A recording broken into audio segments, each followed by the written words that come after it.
All right. Yay. All right. Share. All right, great. Thank you, Brett. Good afternoon, everyone. I know a lot of you have probably been to a winter meeting before, but some of you may not have been. It's our, we have a couple of full association meetings a year. This one is both to do our annual meeting business, but also to give you an opportunity to meet with members of Congress and give them a story, tell them about small business development centers, and get our message across regarding appropriations, etc. If you could move to the next slide there, Brett. Does that show up big for everybody else, though? It shows up as a small screen. It should. Okay. It just depends on your view, sir. Okay. Yeah. Oh, right. Okay. So our strategy for the coming year, we've got a new administration coming in. Things are going to be very different. I believe we're going to have a very interesting spring and summer in terms of legislative activity. Those of you who may recall the email memo I sent out about the reconciliation process will remember that because a budget bill was not passed in the prior Congress, the new Congress, the 119th, has the opportunity to develop a budget plan and pass the attendant legislation all in one big package.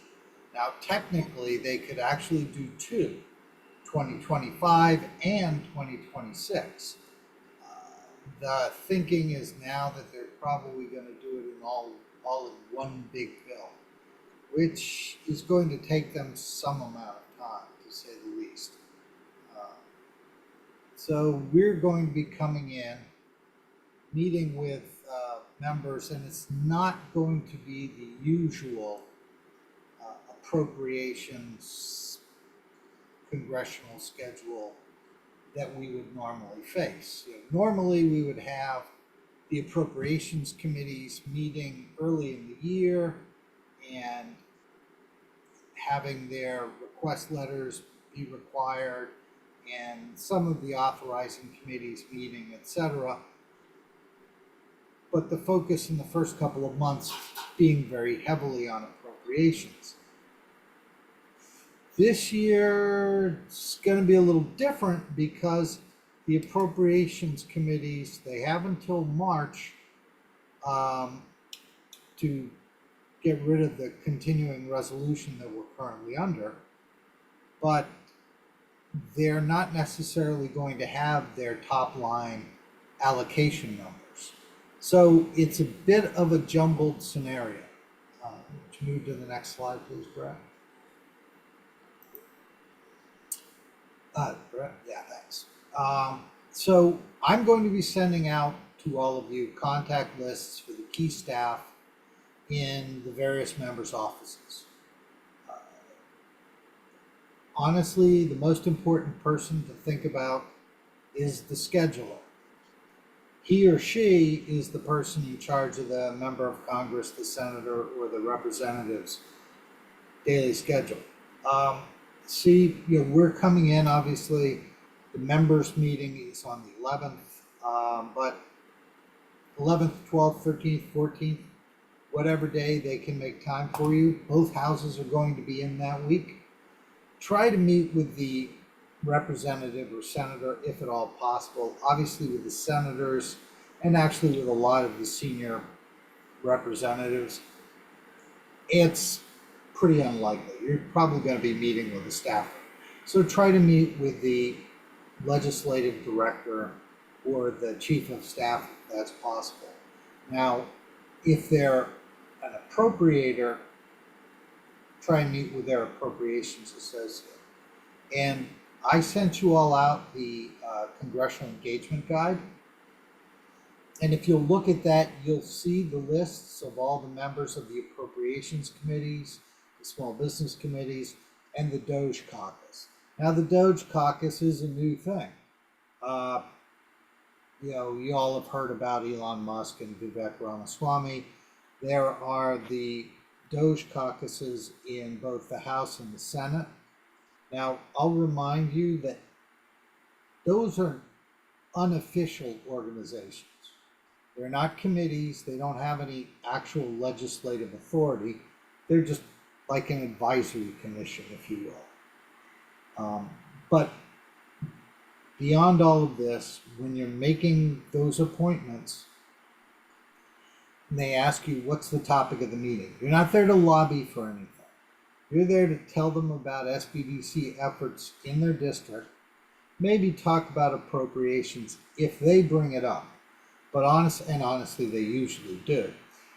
But the big thing is raising awareness, telling them all about what we're doing. Because the sad fact of the matter is SBA doesn't do that. SBA is not telling people what we do. And the big thing we need to accomplish this year is really making a point of that primacy of SBDCs, that we are the lead, the most effective, the most efficient technical assistance program in the entire federal government. You can move to the next slide there, Brett. Our goals are pretty simple. We want a significant expansion of the program, move our funding long-term up to $200 million. That's the ask. We want to get to $200 million. We'd like $200 million in FY25. I don't think that's necessarily going to happen. We're halfway through the fiscal year already at $140 million. Or at least by March we'll be halfway through. That's when the continuing resolution ends. But we want to make the point to everyone when they bring it up, what are you guys looking for? Appropriations, all of that is, we need to get to $200 million. We need to be recognized as that primary technical assistance provider. For 2 years, and now 25 will make it the third year, we've been locked at $140 million. It's not enough for us to do what we need to do. We need to be recognized, whether they're doing a reauthorization or a reorganization of SBA, whatever, we need to be recognized as the primary provider. And you can go to the next page there, Brett. Oh, no, one back. National, one back there, Brett. There, okay. This is a little dense, but I sent you all the slides too. I hope you all have them. If not, we'll send them out. But the key thing is, we need to focus on the fact that between 2002 and 2023, SBDCs have helped create over 1.8 million jobs, prevent the loss of almost 1 million, expanded sales by 110 billion, 100 billion in business retained, 85 billion in loans. The numbers go on. You know the numbers, and you can point to them in your members' districts, in your states. Every year we're providing a return on investment that, frankly, the Crispin study, figures it out, and he's very conservative, but we know we're providing a 2-to-1 return on the federal dollars, and at the state level it's more like 3-to-1. What that means is that they're, essentially they're making money as much as the government actually makes money on what SBDCs are accomplishing. We're improving the economy. And the key thing in everything they're talking about, whether it's the Doge caucus or the appropriations bills, their whole concern is this $32 trillion debt. Well, they're not going to be able to cut enough.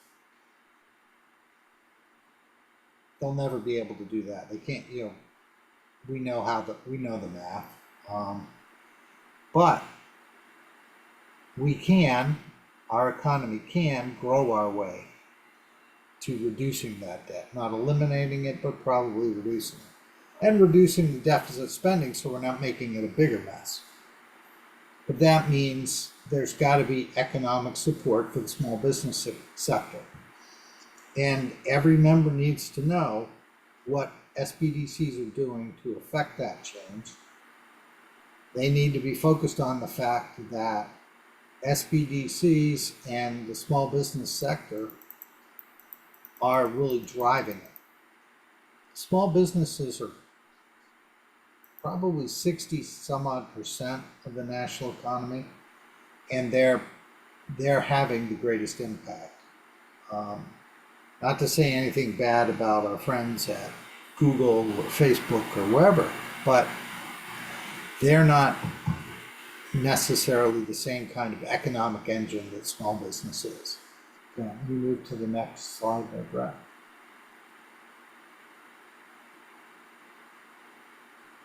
Yeah. So again, that's what we have to talk about, the economic impact in every congressional district. You need to highlight the follow-on from the pandemic, all the work we did during the pandemic, and we really need to stress those success stories. And I spoke a little bit with the legislative committee about these success stories. I want to refine this message for all of you. There are two kinds of success stories. The first one is the locally known feel-good success story. The family restaurant around the corner that maybe the congressman always eats lunch at, or the staff frequents.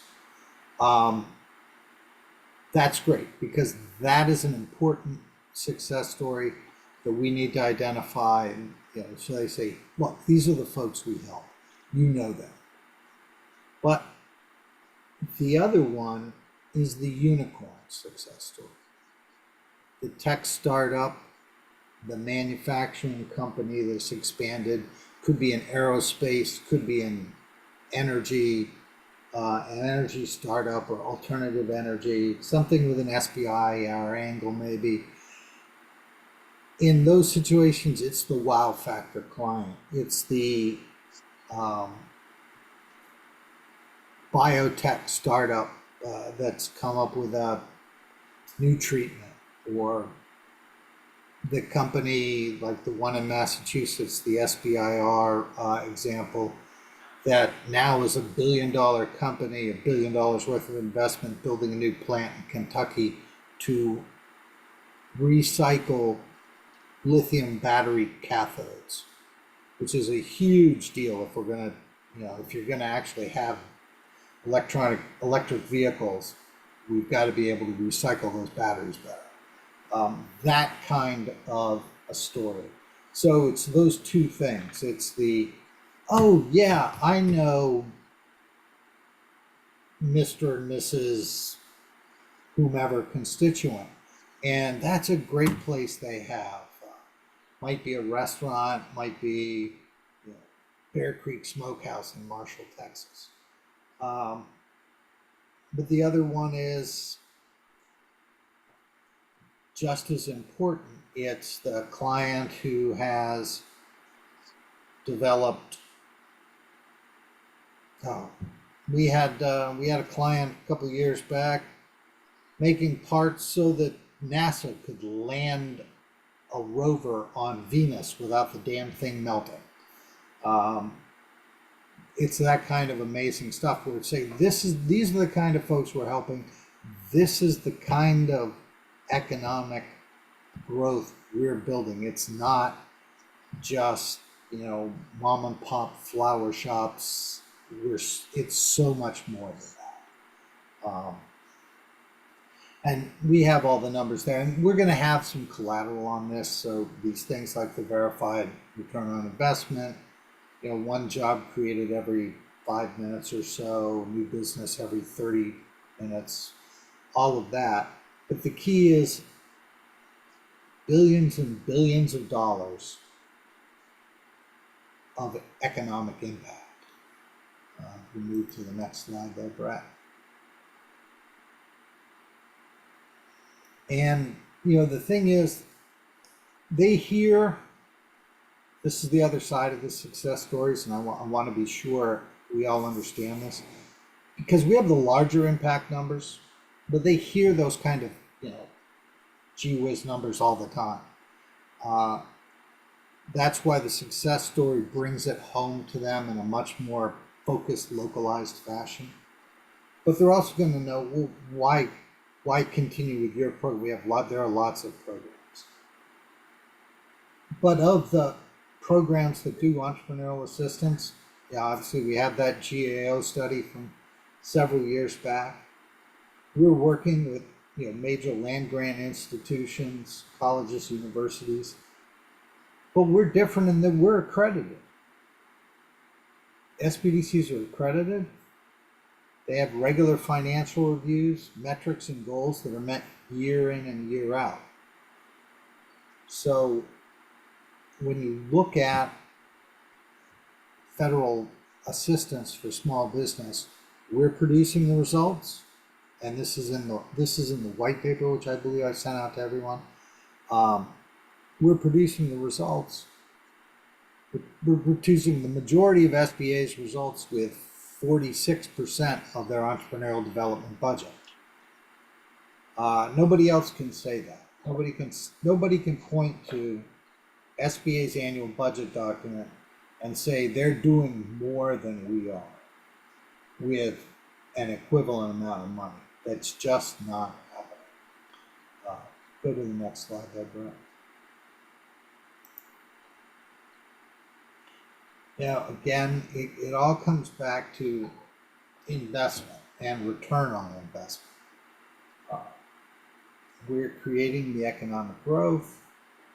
Our clients are meeting unexpected challenges, and this is where we bring in things like the cybersecurity work we're doing, or the AI, where your advisors are learning about AI so they can teach small businesses about that and using that. This is important because nobody else is out there doing that. Nobody else is out there helping small business with cybersecurity and AI. The Department of Homeland Security has CISA, and I'm sure they're doing great stuff with big corporations.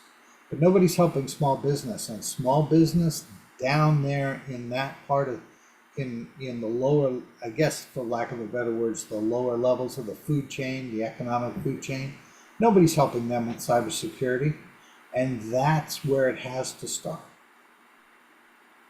We can't have a functioning, cutting edge economy without cybersecurity and knowledge of AI. And that's where SBDCs are coming. Business plans are great, but a business plan, it's like building a house. You can't do it if you don't have the right tools. Next slide, please,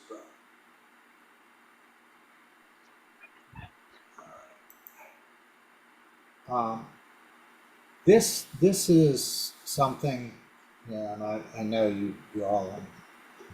Luckily, I've heard that everybody in the LA area, SBDC, Long Beach, and those folks, everybody's safe right now. But this is a big thing that SBDCs do that we don't get enough credit for. You don't get enough credit for the long-term efforts that you put in, both preparing small businesses for disasters and helping them recover. We need to bring that forward. So, sadly, if you're in a state that's been affected by disasters, whether it's Florida, North Carolina, Texas, California, you name it, whether it's been wildfires, tornadoes, hurricanes, you need to make it clear to those members of Congress, here's what we do for these small businesses that are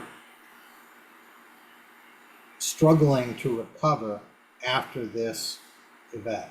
SBA may come in with a loan, but you all know that they come in, they're trying to push loans and help people, but the fact of the matter is sometimes that's not what the small business needs, not firstest and mostest. What they need first off is to reorganize, to understand what their problems are before they even go down the road of looking for a disaster loan. And they've got to assess the situation and make some really tough decisions. And that's where SBDCs come in, and that's this hidden piece in disaster recovery that no one sees. I don't even know how to put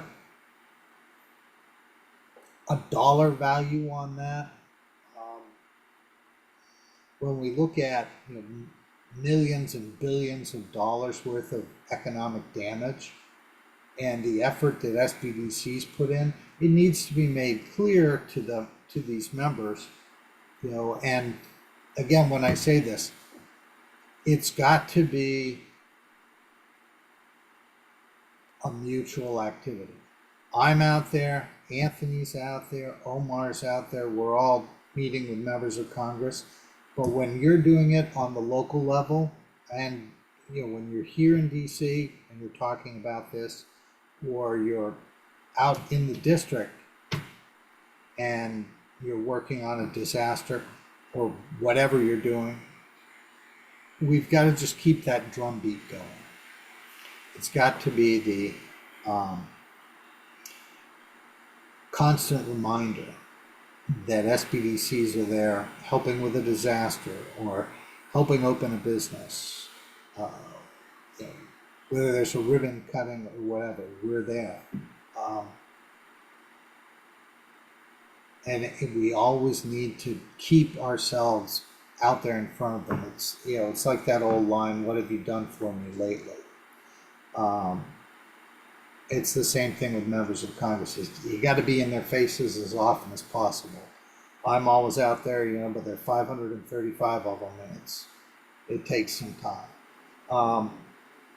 The other thing is they need to understand the amount of work we put into expanding the global presence of American small business. We're helping a lot of our clients become global actors to sell all around the planet. And again, it's one of those things I don't think members of Congress recognize it as much as we keep telling them. They have to understand we have certified business advisors. You guys have told us to do this. Congress has told you to do these things. You're out there doing them, but you can't do it without their support in a fiscal sense. So, Brett, we can move to the next page. This is where, we have to be a little bit direct when they ask it. It's like, you're going to be having this conversation, and odds are they're going to ask. I'd be surprised if they didn't. We need to be very clear. We're doing an amazing job. You all are doing an amazing job. But inflation affects you as much as it affects any small business or any congressional staffer. The price of gas, the price of eggs, the price of whatever is the same for everybody. We're no different. We're out there, we're doing Congress's bidding. They established this program 40 plus years ago. Jimmy Carter, rest in peace, signed the program into law in 1980. And for the past 44 years, we've been growing and building a national network of small business assistance that's unparalleled.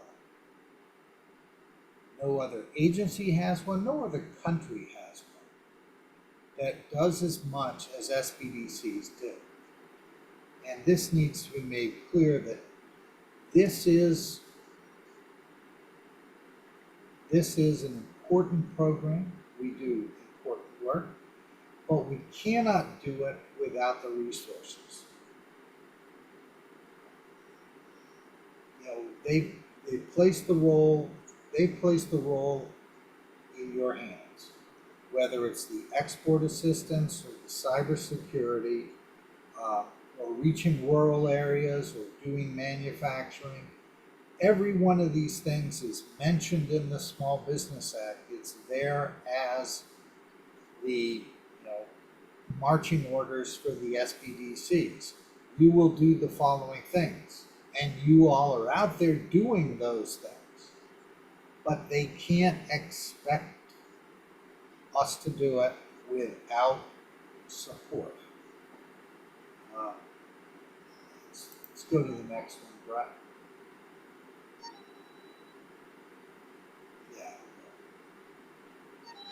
Yeah. Whoop. Sorry about that. I don't know what that was, but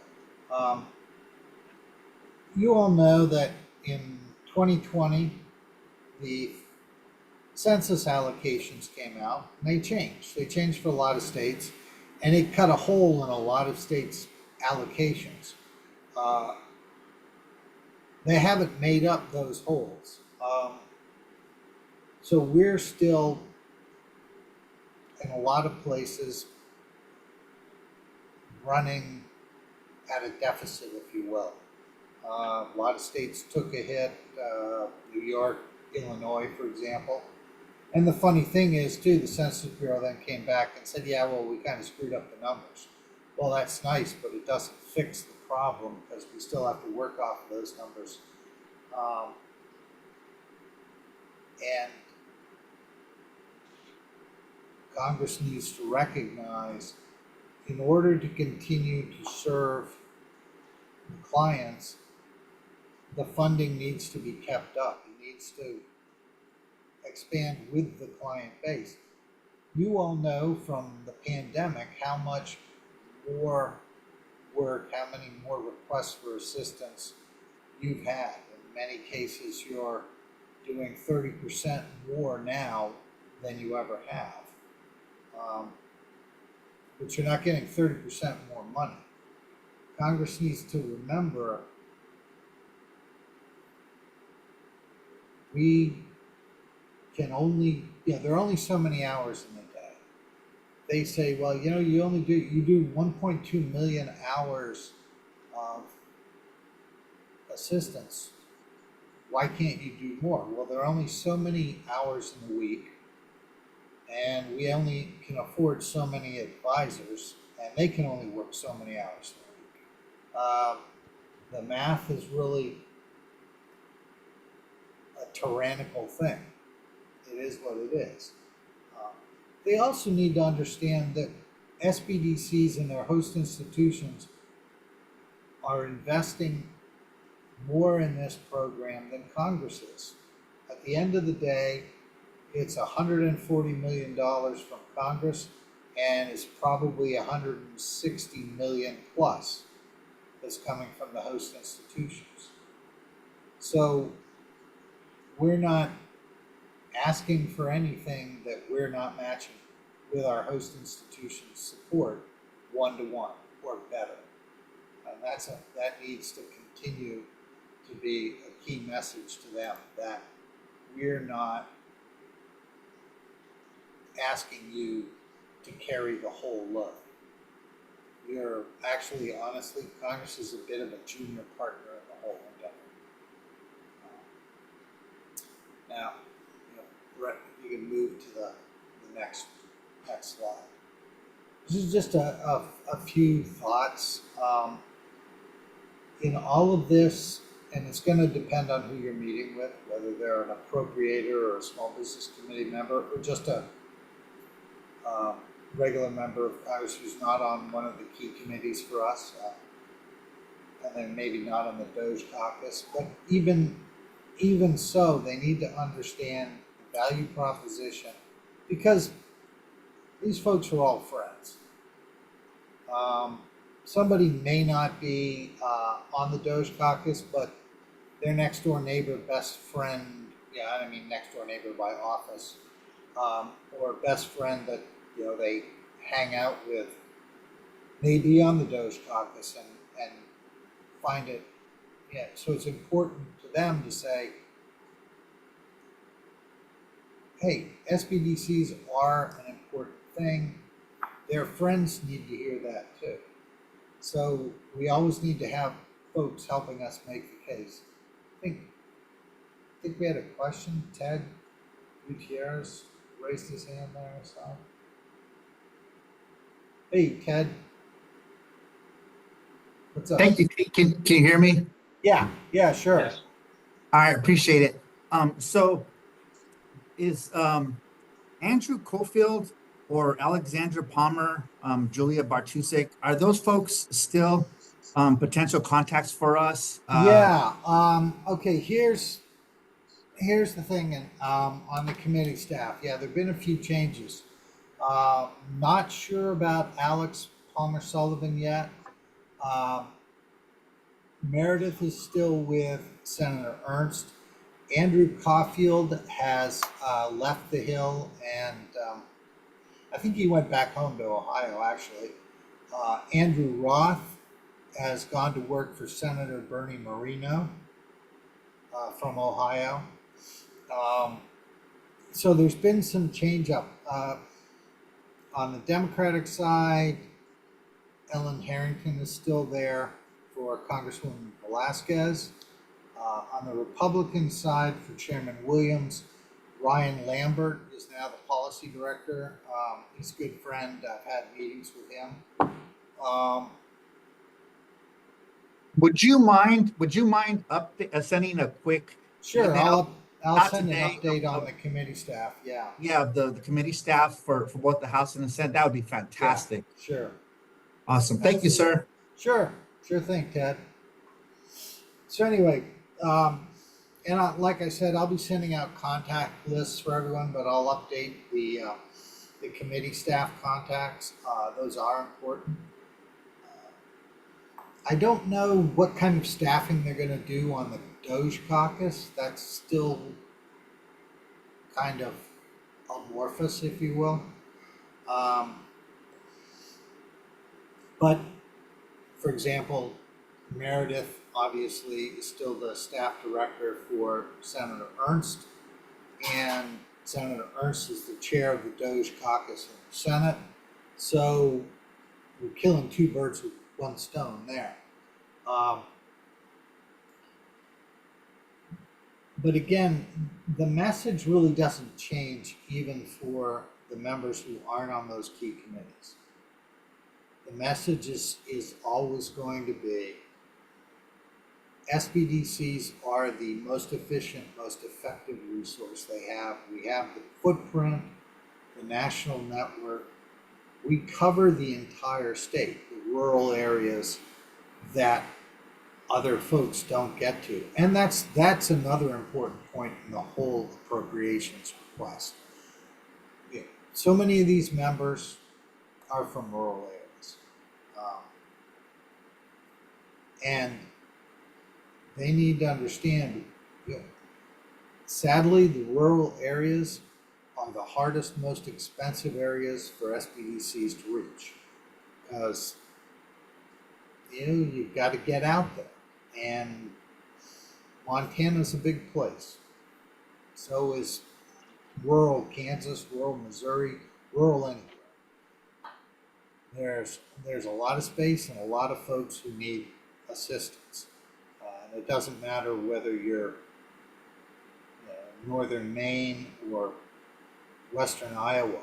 Uh, it's not easy for an SBDC to get out there to you.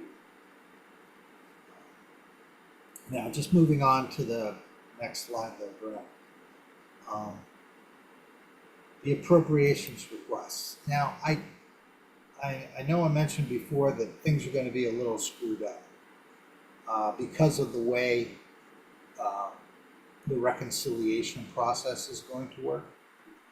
And while it is going to be screwed up, we still need to get in there and make those requests with the members of the appropriations committees. We're not sure right yet who's going to be on financial services and general government, the subcommittee that handles SBA and a bunch of other things. We know that Dave Joyce from Ohio is going to be the chairman of the subcommittee. I'm not sure if Mr. Hoyer from Maryland is going to be the ranking member or not. They still have to organize. So I do apologize. I can only fill in the congressional engagement guide as the information comes in. But they're working their way into that. But we do have to get in there, make the requests. They're going to have the deadlines. I'm going to work on getting a letter, the usual letter from Mr. Larson and Mr. Garbarino. Try and get some other members. That's going to be a little different with the funding letter because I've got to work with those folks on whether they'll be able to get on board with the idea of a $200 million request letter. Just so everyone's, usually we've asked for 160 million in the past. So while we're seeking 200, the letter that goes through may be a little different. I'll keep you all posted on that. In this Congress, with the change in administration, things are going to be a little different. So we're going to have to think through. I'm going to have to think through how we want to work that letter. And it may be that an appropriations letter isn't the thing. We may have to go a different route.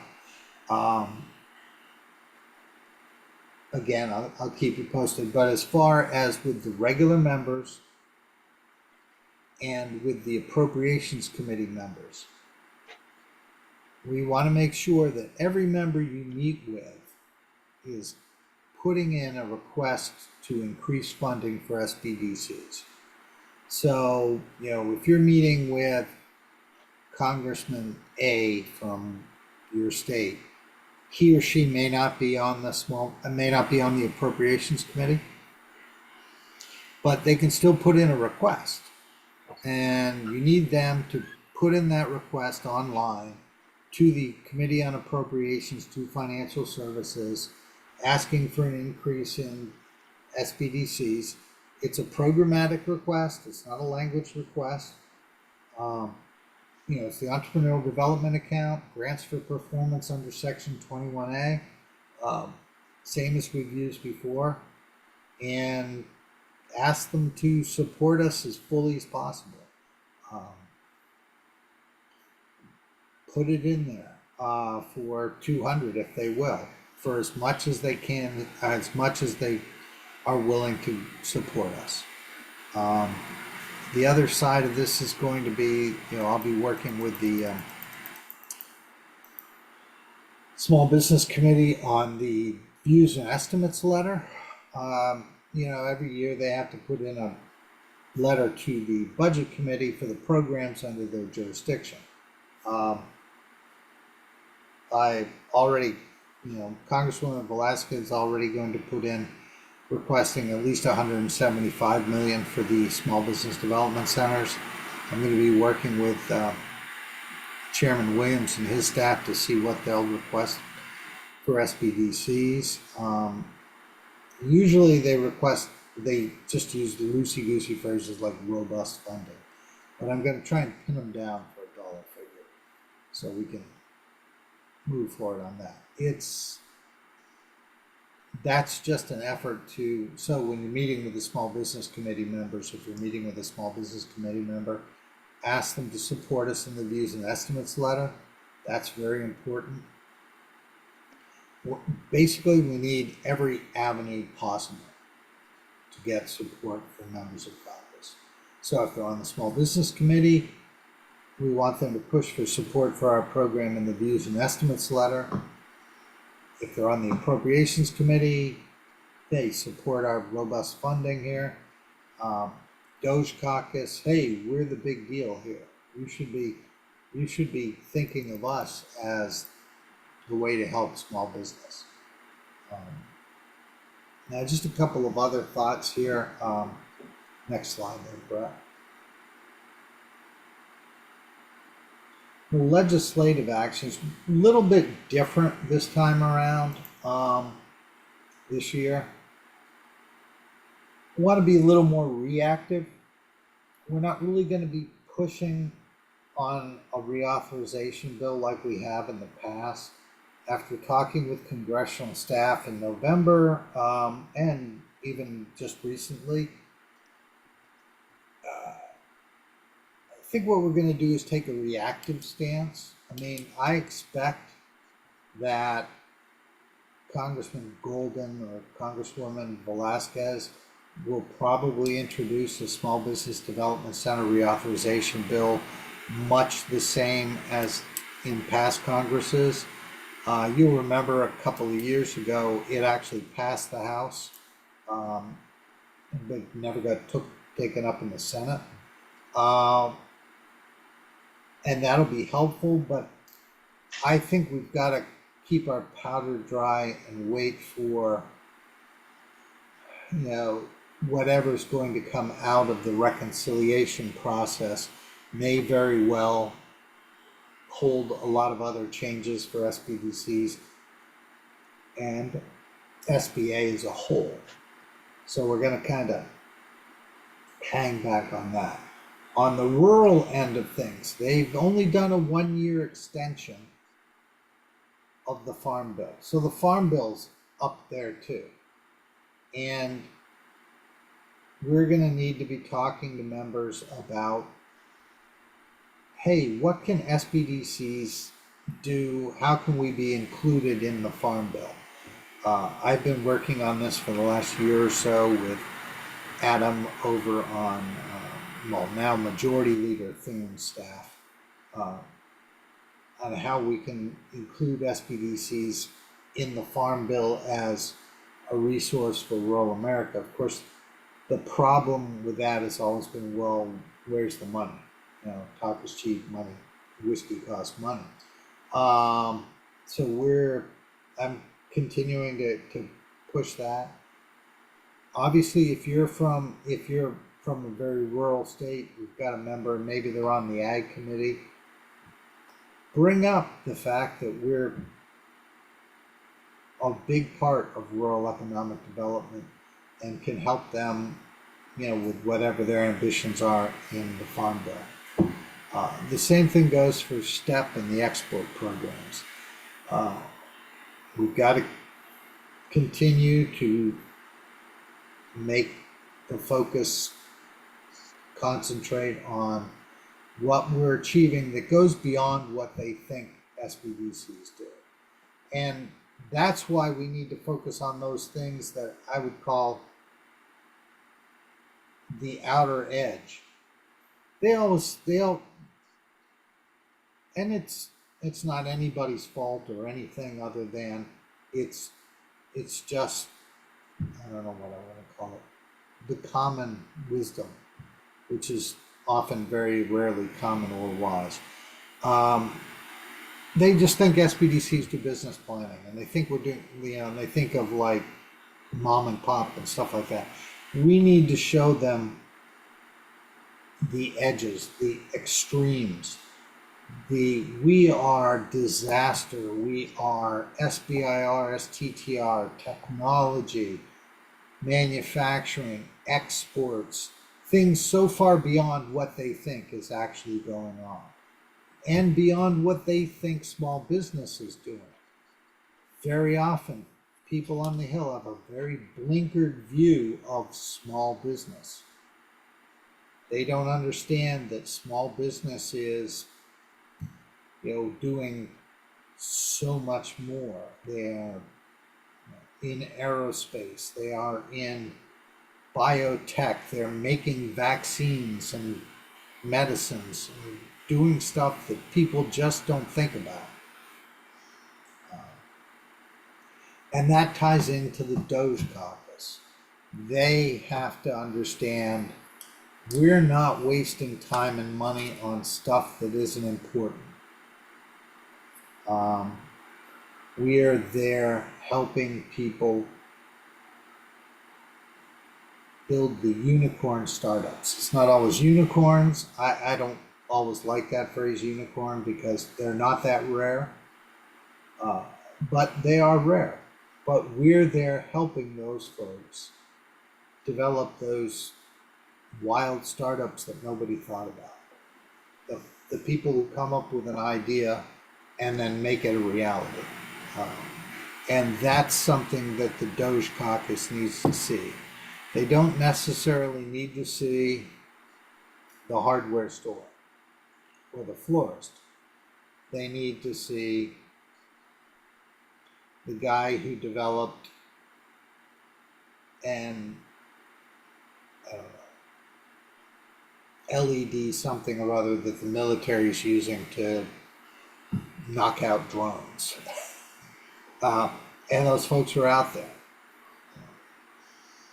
And that kind of carries on to the next thing, which is Brett Wood.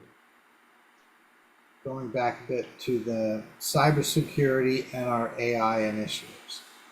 These are things we do that they've forgotten they've tasked us with. And that's the other thing. Congress needs to be reminded, y'all voted on this, you told us to do these things. Look at these crazy great things we're doing. We're helping small business with cybersecurity, we're helping small business with AI, with exports. 1,000 centers nationwide. I don't even know how many thousands of small business advisors, close to 3,000, 4,000 advisors. We're out there, we're doing this, we need your support. You told us to do this, we went out and we're doing it. Support us, please. Now, as far as supporting you, next slide, please, Brett. We've got the impact data. We'll be giving out one of those bifold handouts. That helps, but on the other side of that is the local information. And I know that April and Melissa are helping you all with the annual report.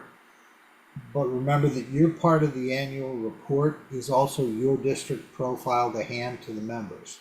The annual report is great to have there, both as a resource for me and an online resource for members of Congress, but we should be giving that information out to their staff firsthand as well.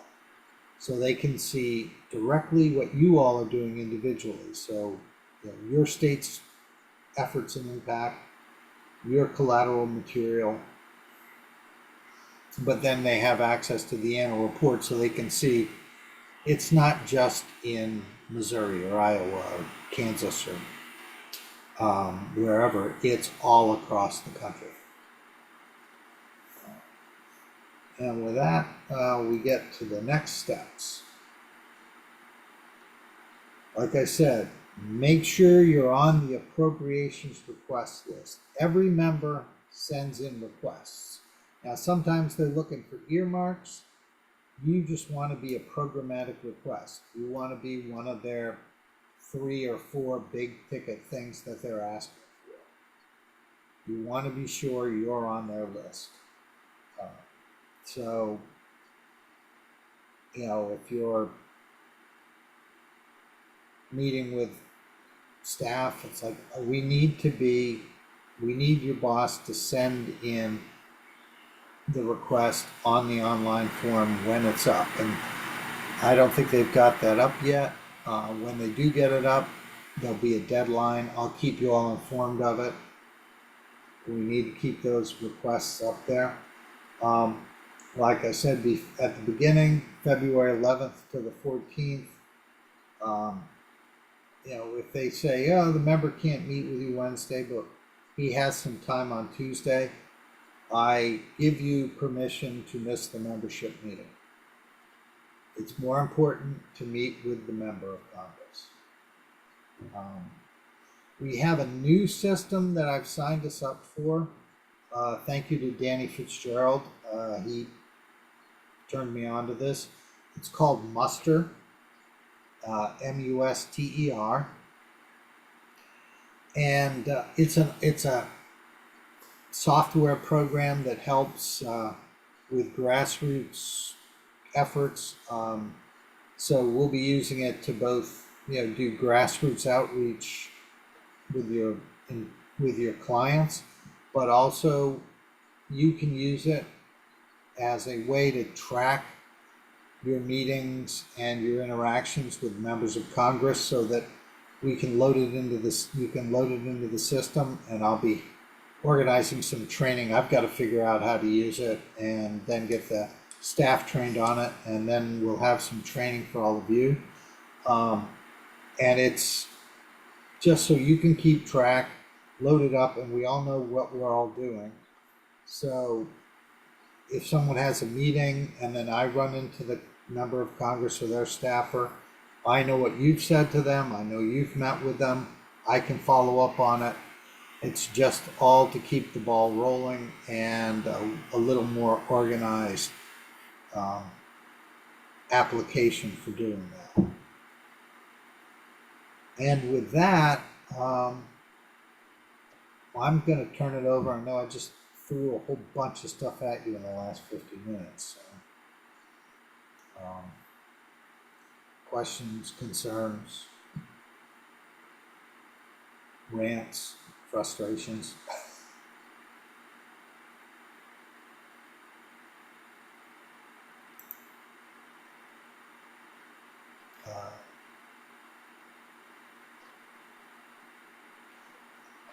If anybody, okay, Winnie's asking, when should we submit letters and requests?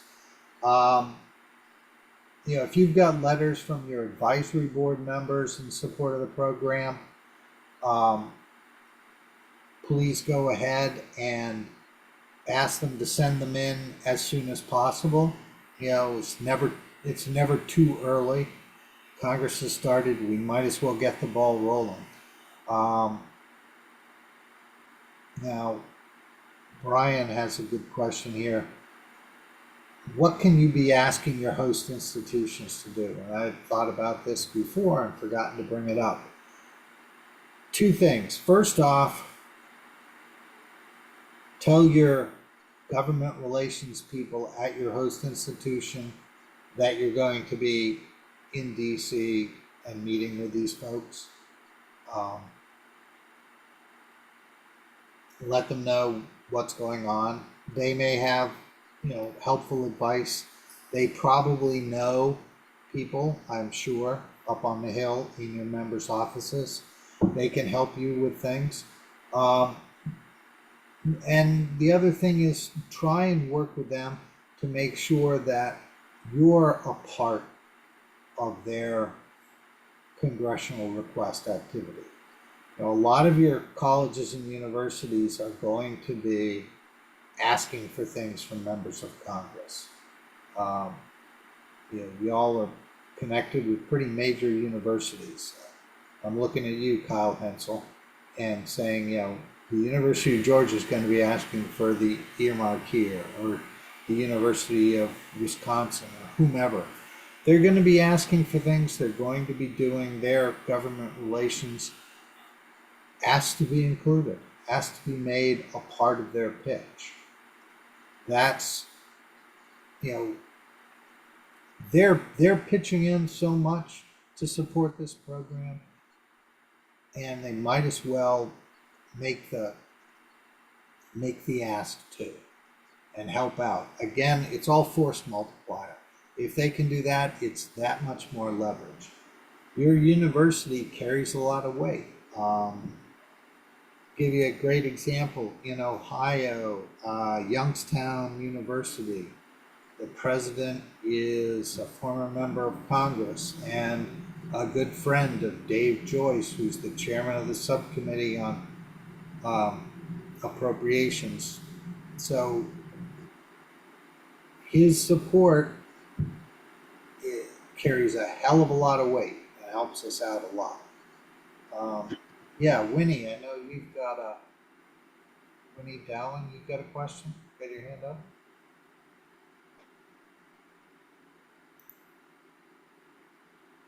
Brett. Hi, Winnie. Hi, T. I think you already answered my question. Oh, We're okay. good. Just wondering on the timeline. Yeah, it's tough to say, but the appropriations request process is probably going to open up either right around the time or shortly after we get up there, and it will close in probably late March. So that the window is basically the month of March. I'll let you all know, but it doesn't hurt to get the requests and letters in as soon as possible. Thank you. Hey, sir, you had two questions from Ms. Taylor Lakin. Who is requesting the meetings with the reps? Is this something the SBDC should do, or does the association handle meeting requests? You should be requesting the meeting, okay? He or she is your representative. You're helping his or her constituents. So you should be reaching out to them. And I notice you.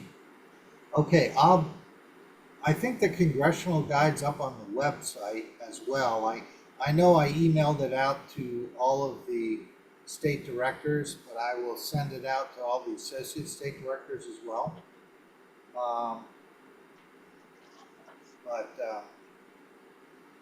So you all have a copy of it, and along with the other information.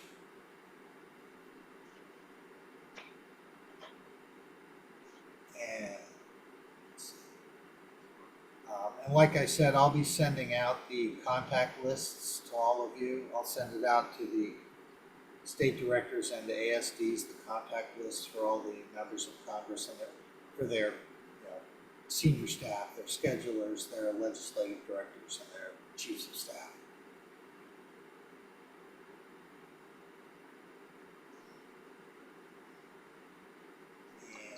And any other questions?